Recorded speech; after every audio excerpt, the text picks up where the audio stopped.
प्रदोष व्रत भगवान शिव जी को समर्पित होता है। इस दिन भगवान शिव जी के साथ माता पार्वती जी की पूजा अर्चना की जाती है। सोमवार के दिन होने वाले प्रदोष व्रत अत्यंत लाभदायक होता है, जिसे सोम प्रदोष व्रत भी कहा जाता है।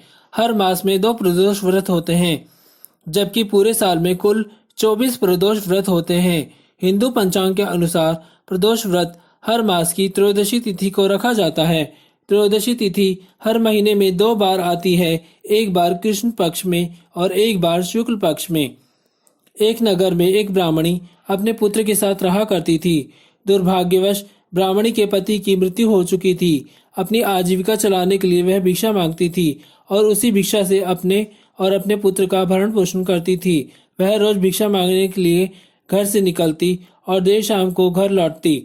एक बार घर को लौटते समय ब्राह्मणी को एक लड़का घायल अवस्था में दिखा। ब्राह्मणी से उस लड़के की ऐसी अवस्था देखी नहीं गई और वह उसे अपने साथ घर ले आई।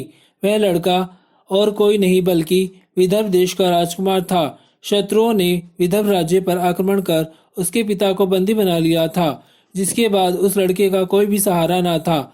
इस तरह वह लड़का ब्राह्मणी और उसके पुत्र के साथ उसके घर पर रहने लगा। एक दिन जब वह लड़का बाहर गया हुआ था, तब अंशुमती नाम की गंधर्व कन्या की नजर उस पर पड़ी। वह कन्या उस लड़के पर मोहित हो गई और अपने माता पिता के साथ अगले ही दिन वह उस लड़के से मिलने ब्राह्मणी के घर पहुंची। गंधर्व कन्या के माता पिता ने भी लड़के को क्षण भर में पसंद कर लिया। राजकुमार से भेंट के कुछ ही दिनों बाद गंधर्व कन्या के माता पिता को स्वप्न आया, जिसमें भगवान शिव जी ने उन्हें अपनी कन्या को उस राजकुमार से विवाह करने का आदेश दिया।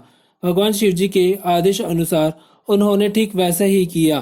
वह ब्राह्मणी हर मास प्रदोष व्रत रखा करती थी, जिसका शुभ प्रभाव यह हुआ कि राजकुमार ने गंधर्व राज की सेना की सहायता से विदर्भ राज्य में अपने शत्रु को पराजित कर लिया और अपने पिता को कैद से छुड़ा लिया।